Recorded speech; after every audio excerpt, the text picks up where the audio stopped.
Alcaraz makes strong case for being the best young male player tennis has seen.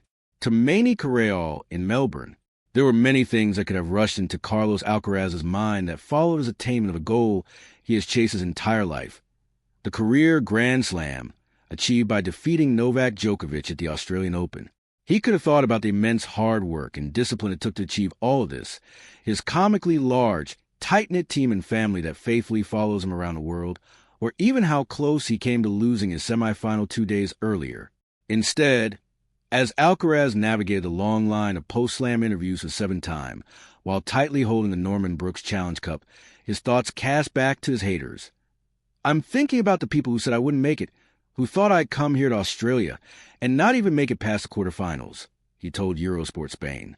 "That I'd come here to Australia and not play good tennis. Those who didn't believe in me. I remember those people.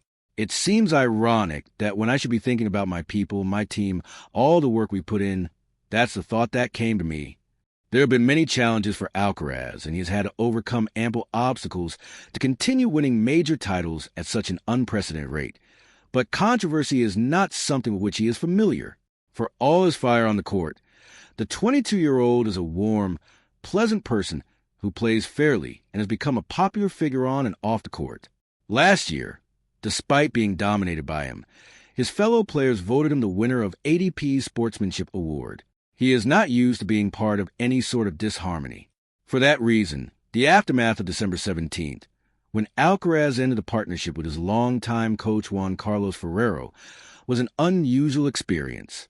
The next day, reporters showed up at his tennis club in El Palmar, Murcia, in an attempt to elicit comment from him on the subject as he drove into work.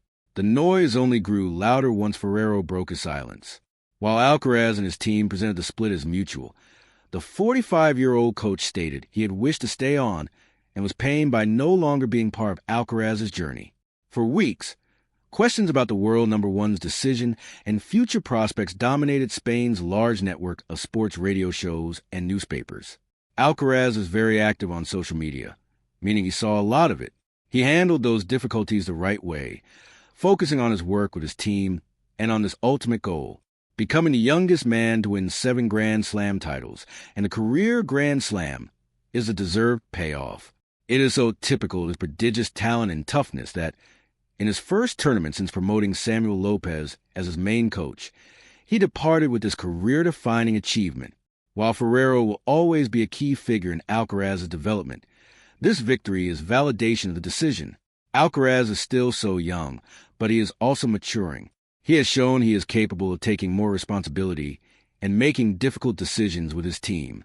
Despite how Jannik Sinner stumbled, his loss to Djokovic in the semifinal being his poorest result in a major since defeat by Daniil Medvedev at Wimbledon 2024, the ADP remains a duopoly. He and Alcaraz will face each other in finals for the foreseeable future, and Alcaraz will certainly lose to Sinner.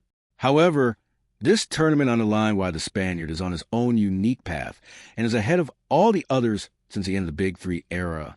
Alcaraz has been on an unprecedented trajectory for a long time now. Before achieving these age records on Sunday, at 19 he became the youngest man to be number 1 in the world after his U.S. Open triumph in 2022, the only teenager to do so. With this victory, he has made a strong case for being the best young male the sport has seen. Whether this will convert to his ultimate goal of sitting at the top table as an equal of Djokovic, Rafael Nadal, and Roger Federer is still far from certain. However, these are early days and he has so much more to achieve.